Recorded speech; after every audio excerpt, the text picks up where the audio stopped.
नमस्कार, स्वागत है आपका एनएमएफ न्यूज में। मैं हूं आपके साथ शबनम। बांग्लादेश में हिंसक झड़प लगातार बढ़ती जा रही है। अब जैसे ही उस्मान हादी को सुपुर्द खाक किया गया, बवाली जो है इतना ज्यादा भड़क गए। न सिर्फ यूनुस सरकार को 24 घंटे का अल्टीमेटम दिया है, बल्कि संसद भवन पर भी हल्ला बोल दिया है। बड़ी खबर बांग्लादेश से निकलकर यही सामने आ रही है कि बवाल लगातार बढ़ता जा रहा है, तोड़फोड़ आगजनी लगातार बढ़ती जा रही है। और इसी बीच बवाली यूनुस सरकार को अल्टीमेटम देते हुए, बैरिकेड तोड़ते हुए संसद भवन में घुस गए हैं। भारी बवाल की तस्वीरें वहां से निकलकर सामने आई हैं। ग्राफिक्स से एक बार पूरी अपडेट बांग्लादेश में क्या कुछ चल रहा है वो आपको दे देते हैं, और कैसे भारतीय सेना पूरी मुस्तैदी के साथ अलर्ट मोड में आ गई है। बांग्लादेश से लगती जितनी सीमाएं हैं सबको सील कर दिया गया है।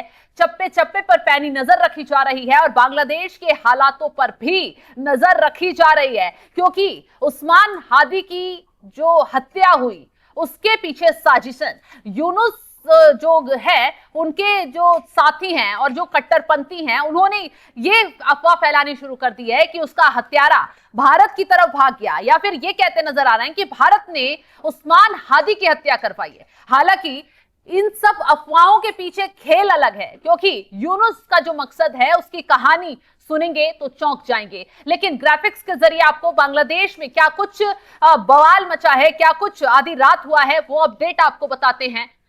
बता दें, उस्मान हादी की मौत के बाद हिंसक झड़प जो है लगातार तेज होती जा रही है। आगजनी बवाल लगातार बढ़ता जा रहा है। उस्मान हादी को सुपुर्द खाक किए जाने के बाद भीड़ ने बैरिकेड्स तोड़ दिए। प्रदर्शनकारी बांग्लादेश के संसद भवन में घुस आए और गृह मामलों के सलाहकार लेफ्टिनेंट जनरल सेवानिवृत्त मोहम्मद जहांगीर के इस्तीफे की मांग भी कर डाली है। और इसी के साथ हादी को गोली मारने वाले हत्यारों के पकड़े न जाने पर इस्तीफे की मांग तेज कर दी है कि आप इस्तीफा दे दीजिए, क्योंकि आपसे काम नहीं हो पा रहा।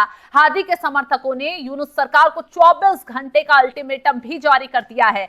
समर्थकों का साफ साफ कहना है कि अगर 24 घंटे के अंदर हत्यारों की गिरफ्तारी नहीं होती तो बड़ा आंदोलन होगा, यानी इससे ज्यादा बड़ा बवाल किया जाएगा।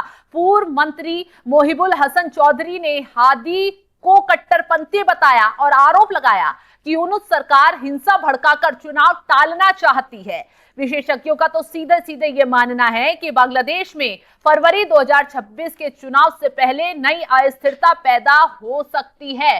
अब समझिए, खेल सिर्फ और सिर्फ है चुनाव टालने का। दरअसल बांग्लादेश में जो अंतरिम सरकार मोहम्मद यूनुस की है, तो उन पर लगातार दबाव यही बनाया जा रहा है। एक स्टूडेंट्स लॉबी है, तो दूसरी तरफ ये कट्टरपंथी हैं। कट्टरपंथी सीधे सीधे मोहम्मद यूनुस के साथ हैं, तो कुछ ये जो स्टूडेंट्स लॉबी है उनका कहना है कि बांग्लादेश में कानून व्यवस्था सही करने के लिए, यहां कानून से चीजें चल पाए, चीजों में सुधार हो पाए, बांग्लादेश आगे बढ़ पाए, उद्धार कर पाए, उसके लिए यहां चुनाव होने जरूरी हैं। तमाम पार्टियां भी मोहम्मद यूनुस पर दबाव बना रही हैं, लेकिन मोहम्मद यूनुस क्या चाहते हैं? वो सीधा सीधा चाहते हैं किसी तरह बांग्लादेश में चुनाव टल जाए, और उसके पीछे कहानी यही कही जा रही है कि मोहम्मद यूनुस ने ही साजिशन ये हिंसा भड़कवाई है।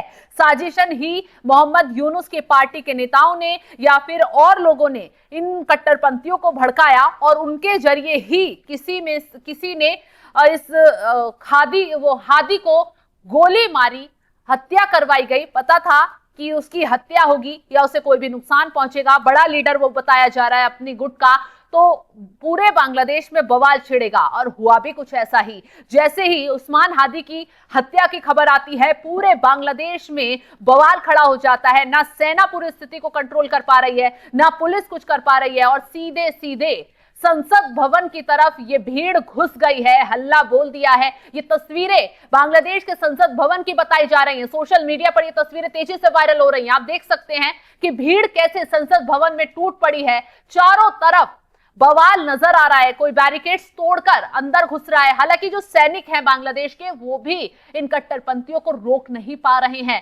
कई तस्वीरें तो बेहद हैरान कर देने वाली सामने आई है, जिसमें खुद बांग्लादेश के सैनिक जो हैं वो कट्टरपंथियों के आगे हाथ जोड़ते गिड़गिड़ाते हुए नजर आ रहे हैं कि आप ये बवाल मत कीजिए, हम आगे कार्रवाई करेंगे। सोचिए, जहां की सेना अपने बवालियों के आगे ही घुटने टेक दे तो वो कैसे किसी दुश्मन से लड़ पाएगी। और जाहिर सी बात है, बांग्लादेश में आपके एक बड़े नेता की हत्या हो जाती है, हत्यारे गोली मारकर आसानी से भाग जाते हैं, पूरा देश बवाल की राह पर आ जाता है, चारों तरफ दफ्तरों को तोड़ा जाता है, कहीं पत्रकारों को निशाना बनाया जाता है और हत्यारे अभी तक नहीं पकड़े जाते। तो कहानी में ट्विस्ट यही है कि ये जानबूझकर करवाया गया और इसके पीछे न सिर्फ मोहम्मद यूनुस है बल्कि पाकिस्तान का हाथ भी बताया जा रहा है और सीआईए भी इस पूरी कहानी में शामिल है। दरअसल आपने देखा होगा कि जब से पाकिस्तान बांग्लादेश में घुसपैठ नहीं कर रहा था, घुसपैठ कहना गलत होगा, यानी बांग्लादेश से हाथ नहीं मिला रहा था, बांग्लादेश के साथ बैठ के नहीं कर रहा था,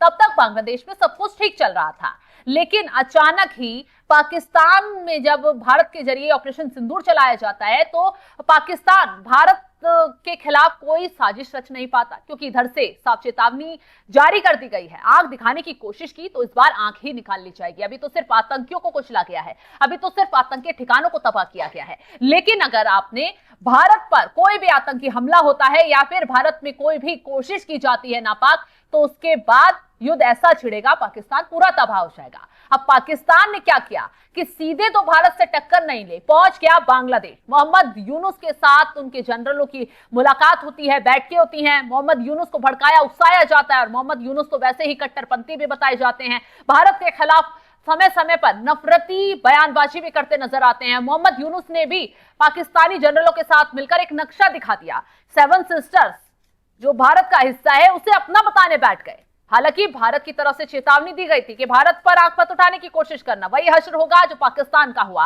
अब ऐसे में कहा यह भी गया कि जैसे ही आईएसआई का हस्तक्षेप बांग्लादेश में बढ़ा, तुरंत ही बांग्लादेश में आतंकियों के ठिकाने बना दिए गए। 1-2 नहीं बल्कि 8 से 9 लॉन्च पैड यहां पर बताए जा रहे हैं, चौकियां आतंकियों की बनाई गई, कट्टरपंथियों को ट्रेनिंग दी गई, युवाओं को उस ट्रेनिंग कैंप में शामिल करवाया गया और उन्हें पूरी कट्टरता सिखाई गई। और उसका नतीजा देखिए, भारत पर आप कुछ करते ना करते खुद बांग्लादेश को भुगतने को मिल गया। और नौबत क्या आ गई है, यूनुस के हालात ऐसे हो गए हैं, जिस तरीके से कट्टरपंथियों ने संसद भवन पर कब्जा कर लिया है कि किसी भी वक्त कभी भी बांग्लादेश छोड़कर यूनुस भाग सकते हैं, क्योंकि ये विद्रोह बढ़ता जा रहा है। और जिस तरीके से दफ्तरों को और सरकारी ऑफिसरों को, कर्मचारियों को निशाना बनाया जा रहा है, उससे मोहम्मद यूनुस फंसते नजर आ रहे हैं। उन्हें रास्ता नजर नहीं आ रहा है कि वो निकले तो कहां निकले। ना अब सीआईए मदद कर रहा है, ना ही अब चीन से कोई मदद आ रही है,